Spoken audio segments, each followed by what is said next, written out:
Ada yang baru, Munarman bergabung, ya. Kemudian Dr. Najib Gismar bergabung, Dr. Lutfi Hakim, senior saya di Fakultas UGM 6 tahun di atas saya juga bergabung. Dan nanti kami akan buktikan akan lebih banyak lawyer-lawyer yang bergabung dibandingkan pihak yang lainnya. Ya. Nah itu aja. Itu menunjukkan bahwa hati nurani untuk berjuang itu tidak bisa dikalahkan hanya dengan fenomena respon ini. Itu pertama. Oke, kembali di Rakyat Bersuara. Saya berikan pada Bung Refli. Bung Refli, silakan. Iya, terima kasih Aiman ya. Assalamualaikum warahmatullahi wabarakatuh. Waalaikumsalam warahmatullahi. Karena tadi di awal dikatakan diskusinya harus intelek, nah saya coba intelek dan tidak menginterap orang lain. Kecuali satu saja saya keberatan, kita ini membangun demokrasi itu berdarah-darah. Jangan sampai kemudian sudah menikmati kebebasan ini, ada orang-orang yang mengatakan sebentar-bentar lapor polisi dan lain sebagainya. Jadi saya berkeberatan dan terus terang tidak tertarik dengan debat seperti itu karena nggak mutu. Itu satu ya. Nah saya ingin memulai begini. Judulnya kan adalah respon berbalik arah, Roy CS terbelah. Saya balik ke tema ini. Respon berbalik arah itu adalah fakta. Tapi Roy CS terbelah, itu asumsi. Jadi tepuk tangan boleh ya. Karena kalau yang kita maksud dengan RRT itu Roy Rismon Tiva misalnya, atau di klaster lain ada Roy, kemudian ada RRK ya, Rizal Fadila, kemudian Kurnia, dan kemudian ada Rustam Effendi, maka justru makin solid masing-masing klaster tersebut. Jadi Roy dan Dr. Tiva atau Dr. Tiva dan Mas Roy sudah membentuk kuasa hukum yang baru sekarang. Tadi namanya Bala RRT, Barisan Pembela Roy Rismon Tiva, itu sudah dilikuidasi oleh mereka sebagai prinsipal, dan kita juga sudah menarik diri dari Rismon sebagai kuasa hukumnya. Jadi dibentuklah baru namanya Troya. Troya itu Tiva Roy's Associate. Roy Tiva Advocates, ya, Troya.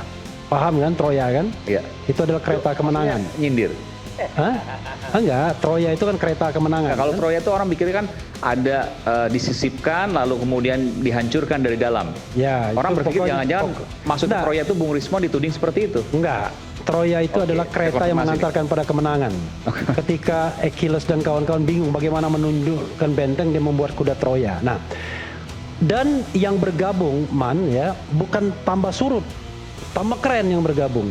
Kita kehilangan satu tapi tumbuh 1000. Jadi ada yang baru, Munarman bergabung, ya. Kemudian Dr. Najib Gismar bergabung, Dr. Lutfi Hakim, senior saya di Fakultas UGM 6 tahun di atas saya juga bergabung.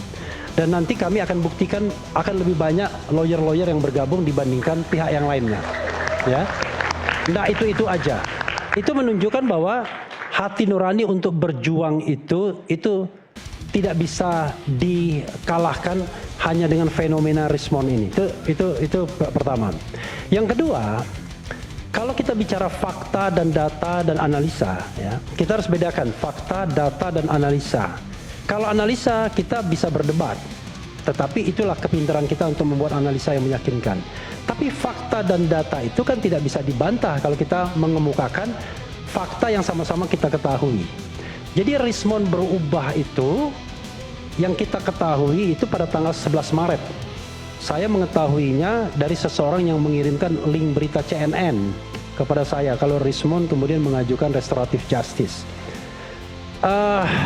Saya agak kaget karena sebagai koordinator tim saya tidak pernah dikasih tahu oleh Rismon. Dan kemudian, tetapi intinya adalah kita tidak pernah menyesalkan orang yang mau mengambil jalannya sendiri. Tetapi yang harus kita pahami adalah faktanya adalah Rismon dilaporkan karena dugaan ijazah palsunya di Yamaguchi University. Rismon dilaporkan karena surat kematian yang konon dibuat istrinya untuk menghindari sesuatu dari Yamaguchi, beasiswa Jepang yang diterima dia.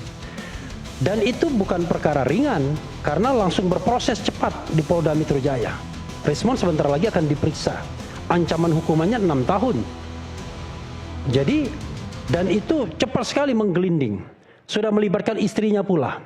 Jangan lupa ya, Rismond sampai sekarang belum punya putra. Jadi kalau dikatakan tadi kembali ke anaknya dan lain sebagainya itu nggak benar. Nah, dalam kondisi seperti ini, maka saya selalu bilang, killing the messenger. Jadi siapapun yang mengkritik kekuasaan atau penguasa yang memang masih powerful, maka dia akan dibunuh, killing the messenger. Yang paling gampang adalah character assassination, pembunuhan karakternya. Apa yang paling lemah dari Rismond? Oh, ternyata dia punya ini, sisi lemahnya. Lalu sejak 7 bulan kan Andi Aswan mengatakan kami sudah melakukan ini. Kalau kita bicara tentang demokrasi, sesuatu yang besar, good governance, clean government, ini kurang kerjaan sebenarnya. Kan yang harus kita tegakkan itu adalah governance dari seorang penguasa, bukan governance dari seorang warga negara. Oke, kita punya yang namanya tanggung jawab sosial, personal responsibility. Tetapi urusan besar kita adalah urusan seorang pemimpin yang sudah berkuasa selama 10 tahun. Bukan urusan Rismond. Rismond itu urusan kecil saja. Kalau dia mau berubah dan lain sebagainya selesai, nggak ada masalah. Tetapi urusan Jokowi ini kan urusan yang sampai sekarang kita baru muter-muter debat. Dua arus utama yang selalu kita debatkan di Rakyat Bersuara ini adalah ada sekelompok masyarakat yang yakin ijazah Jokowi palsu dan banyak pendukungnya. Yakin nggak banyak pendukungnya? Banyak. Dan kita tidak bisa mendinainya. Lalu ada kelompok masyarakat yang standing in front of Jokowi membela mati-matian. Entah dengan motif apa, kita nggak tahu. Apakah motifnya prabayar pasca bayar, kita nggak tahu, ya kan? Tapi kalau itu apakah kan motifnya ekonomi, kita nggak tahu.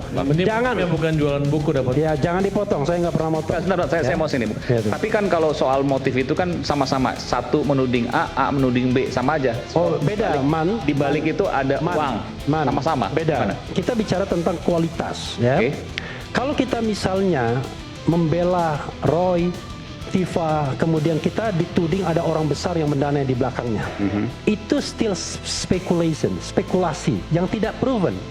Tapi kalau misalnya Anda membela Jokowi mantan penguasa yang uangnya banyak, itu proven. Terbukti. Yakin nggak? Kalau nggak bisa dia men-take over partai politik dengan mudahnya. Lalu kemudian punya pengaruh yang besar dalam pemilu. Itu jelas. Kalau kita masih spekulasi. Dan saya jamin nggak ada urusannya dengan saya yang begitu-begitu, ya. Makanya saya katakan ketika ada RRT mengajukan restoratif justice, saya akan mundur sebagai lawyernya dan saya lakukan itu. Lalu kita bentuk yang baru namanya Troya. Kalau misalnya Mas Roy juga kemudian restoratif justice, saya mundur juga dari Mas Roy. Kalau Dr. Tifa juga begitu, saya mundur juga. Nggak patean, nggak jadi lawyernya mereka, ya kan begitu.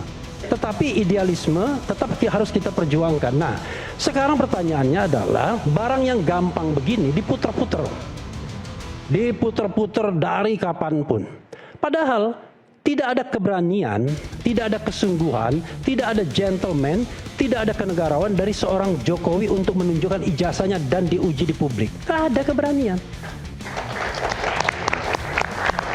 Kalau Anda mengatakan bahwa ijazah yang benar itu adalah yang ditunjukkan di Polda Metro Jaya pada tanggal 15 Desember 2025, konyol semua kita.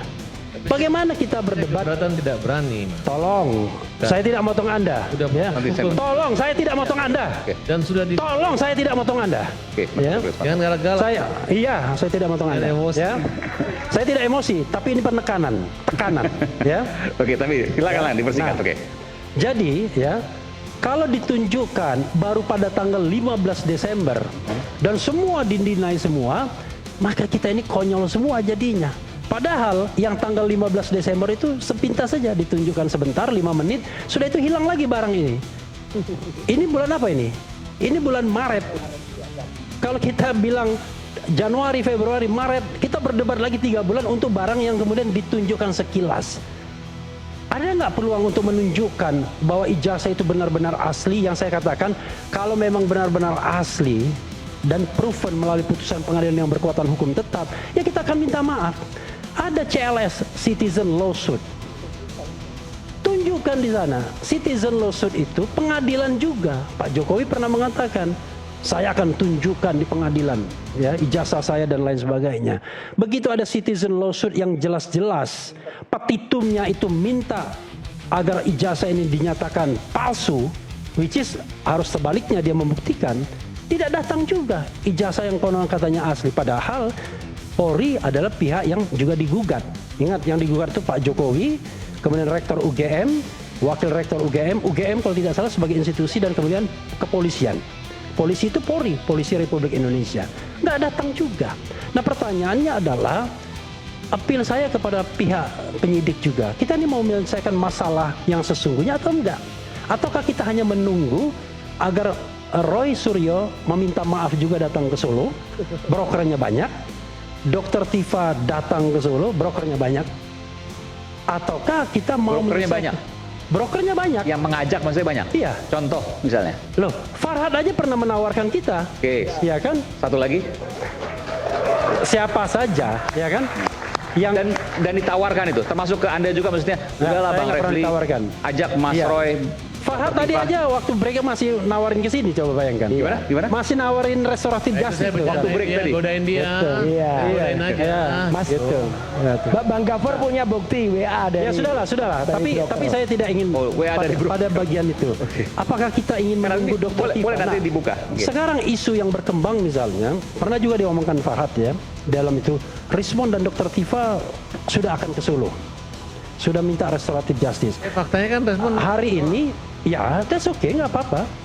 Tetapi jangan lupa, saya sudah mengatakan dalam latar belakang apa dia kemudian minta maaf tersebut. Anda kalau kemudian di-kill, ya makanya saya bilang killing the messenger, maka terjadi. Operasi intelijen akan datang juga pada Mas Roy. Mas Roy kira-kira apa kelemahannya yang paling utama? Nah inilah yang menurut saya menjadi tidak sehat dalam demokrasi kita. Sorry Bang Refli, tadi menurut Anda kelemahan dari Bang Rismond adalah soal ijazahnya. Salah satunya, fakta kan? Ijazah S3 doktor. Iya, karena Korupsi sekarang ini ya, Yang diduga palsu, Anda mengatakan itu? ya sekarang ini saya hanya mendapatkan video dari yang namanya Taufik Bilfaqih yang sudah datang ke Jepang. Unfortunately dia cuma datang ke perpustakaan ya kan. Oke.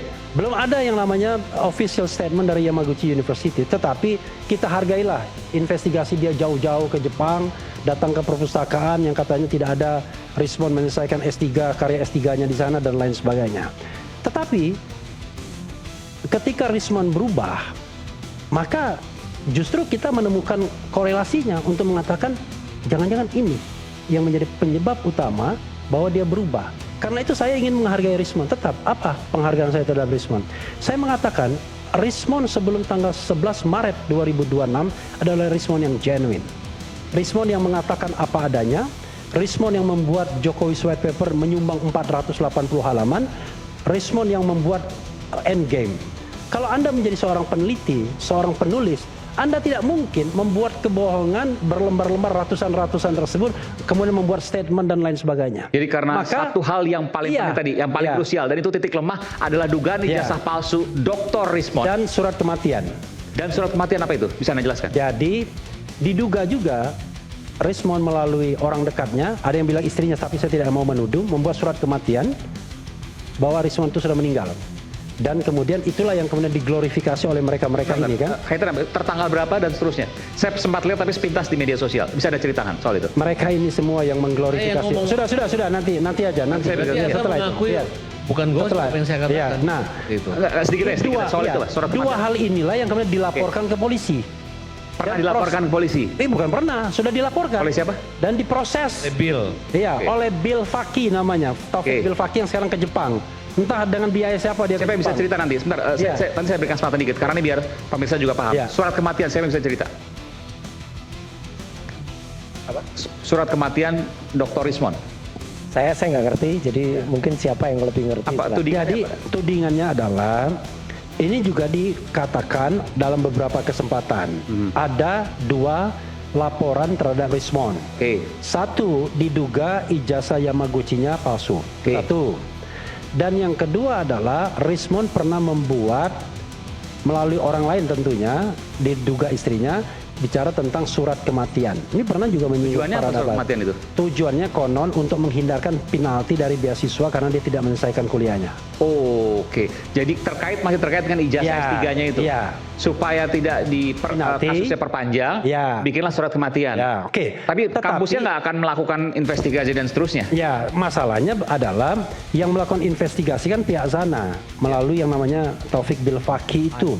Dan kemudian sudah bikin video hari ini. Aiman nggak lihat tuh? Belum. Video dan lain sebagainya yang mengatakan bahwa Rismon tidak ada S3 dan lain sebagainya. Nah, saya menduga terlepas dari apakah benar atau tidak substansinya, apakah dia ijazah palsu Itu atau tidak. tidak lemah menurut Anda? Ya, tapi itu salah satu titik lemah yang barangkali membuat dia berubah. Makanya saya katakan killing the messenger. Nah, hari ini dikaitkan ada kemudian spekulasi yang mengatakan bahwa berikutnya adalah Dr. Tifa yang akan datang ke Solo dan minta maaf. Kan begitu. Barangkali intelijen sedang bekerja, sedang mencari kelemahannya apa yang kemudian bisa di-kill the messenger-nya. Tapi saya ingin membacakan apa yang disampaikan Dr. Tifa di X hari ini. Silakan. Boleh ya? Oke, saya cari dulu, saya harus searching. Jadi ini untuk menunjukkan bahwa Troy, Tifa dan Roy tetap solid untuk mengawal kasus ijazah ini. Dan kehilangan Rismon itu bukan apa-apa. Karena substansinya adalah bukan berapa orang yang mengatakan ijazah itu palsu atau tidak, tapi apakah substansinya benar atau tidak. Harus proven. Dan ini yang menurut saya dari sisi good governance, clean government, tidak pernah mau dibuka ke publik secara nyata. Maunya main gelap semua. Dan kan lucu, ketika kita mengatakan ijazah Anda palsu, Barack Obama buka saja. Makanya kita menyayangkan Rismon yang tidak mau membukanya. Barack Obama memberikan izin kepada Biro Administrasi untuk membuka semua datanya. Kalau kita enggak, bayangkan ditutup-tutupi terus sampai sekarang. Padahal menyelesaikannya mudah sekali. Nah ini Dr. Tifa mengatakan begini, agak panjang sedikit Man ya. Bismillahirrahmanirrahim. Beberapa hari ini saya memilih menarik diri sejenak dari berbagai urusan. Memasuki 10 hari terakhir Ramadan, saya ingin memusatkan diri pada ibadah, sholat, tadarus, membaca kitab-kitab hikmah dan lebih banyak berdiam di rumah. Dalam keheningan itu, saya tetap mengikuti perkembangan yang terjadi di luar, termasuk kabar tentang Rismon Hasiholan Sianipar yang mengajukan restoratif justice kepada Jokowi di Solo. Saya mencermatinya sesekali dari jarak yang tenang. Terus terang, saya menyesalkan langkah tersebut. Saya tidak berada pada posisi yang sama dengannya. Dan insya Allah, atas izin Allah serta dukungan yang terus mengalir dari banyak pihak, saya tidak akan pernah memilih jalan rendah seperti yang dipilih Rismon. La haula wa la quwata illa billah. Tetapi hidup sering menempatkan manusia pada tekanan yang tidak terlihat oleh orang lain. Tekanan itu bisa berupa ancaman yang kasar, tetapi seringkali justru lebih kuat dalam bentuk yang jauh lebih halus. Bujukan, iming-iming, kompromi yang menimbulkan ketakutan yang perlahan menggerogoti keberanian dan akal sehat. Berbagai isu yang beredar tentang dirinya, mulai dari soal ijazah S2 dan S3 dari Jepang, hingga kabar mengenai surat keterangan kematian yang konon dibuat oleh istrinya, tentu bukan perkara ringan bagi siapapun. Saya memahami bahwa tidak semua orang mampu memikul beban semacam itu sendirian. Karena saya sendiri sedang menghadapi persoalan dengan orang yang sama, mantan Presiden Jokowi. Saya cukup mengenal karakter Rismon. Selama ini saya mengenalnya sebagai sosok yang berani, blak-blakan dan bernyali, serta cermat dalam analisis. Dalam banyak kesempatan, saya melihat ia memiliki kepakaran yang nyata di bidangnya. Soal tidak punya ijazah itu perkara lain, karena kepakaran seseorang tidak melulu diukur dari ijazah. Di sini sebagai mantan kawan saya berbisik, why Mon, kenapa kau mesti palsuin ijazah sih? Langkah yang Rismon ambil saat ini setidaknya dalam penilaian saya terasa asing, tidak mencerminkan kemandirian sikap yang biasanya kita tunjukkan. Saking liar dan mandirinya, kadang saya dan Mas Roy suka kewalahan dan geleng-geleng kepala melihat segala manuvernya sambil berkata, "Pieto adikmu kui." "Lah embuh," jawab saya. Setahun ini kami bertiga memang sudah seperti saudara dekat, seia sekata dan senasib sepenanggungan. Hanya kami sedih karena kepada kami pun dia tidak terbuka. Padahal dalam ilmu yang dia tekuni dia betul-betul hebat. Namun kekecewaan terbesar saya justru bukan kepada Rismon. Kekecewaan terbesar saya tertuju kepada mantan Presiden Jokowi dan lingkar kekuasaannya. Demi menepis tuduhan tentang ijazah yang dipersoalkan publik, cara-cara yang digunakan sungguh kejam, keji dan sangat menyakitkan, menghancurkan reputasi orang, menekan hingga kehilangan ruang bernapas. Hal yang sama pernah menimpa Bambang Tri juga Gus Nur. Kita tahu dihukum mereka, dan kini sejarah itu seperti berulang pada Rismon, dibuat hancur harga diri melata begitu rendah tak berdaya. Kekuasaan seharusnya melindungi rakyat, bukan alat untuk membungkam mereka yang bersuara. Tetapi sejarah selalu mengajarkan satu hal, kekuasaan yang digunakan untuk membungkam kebenaran pada akhirnya justru memperbesar gema kebenaran itu sendiri. Sudah terbukti masih banyak orang yang bergabung. Namun saya tidak ingin larut dalam kemarahan. Ramadan mengajarkan kita untuk menahan diri, menjaga hati tetap jernih dan menyerahkan segala sesuatu kepada Yang Maha Mengetahui. Saya memilih jalan yang berbeda. Dengan dukungan banyak orang dan dengan sepenuhnya berserah kepada Allah, saya akan tetap melanjutkan perjuangan ini. Perjuangan untuk kebenaran memang sering kali sunyi, kadang juga menyakitkan. Tetapi kebenaran memiliki sifat yang tidak dimiliki oleh kekuasaan. Ia tidak pernah benar-benar bisa dimatikan. Selama masih ada satu orang saja yang berani berdiri, kebenaran akan tetap hidup. Dan saya memilih untuk tetap berdiri. Salam Tifa.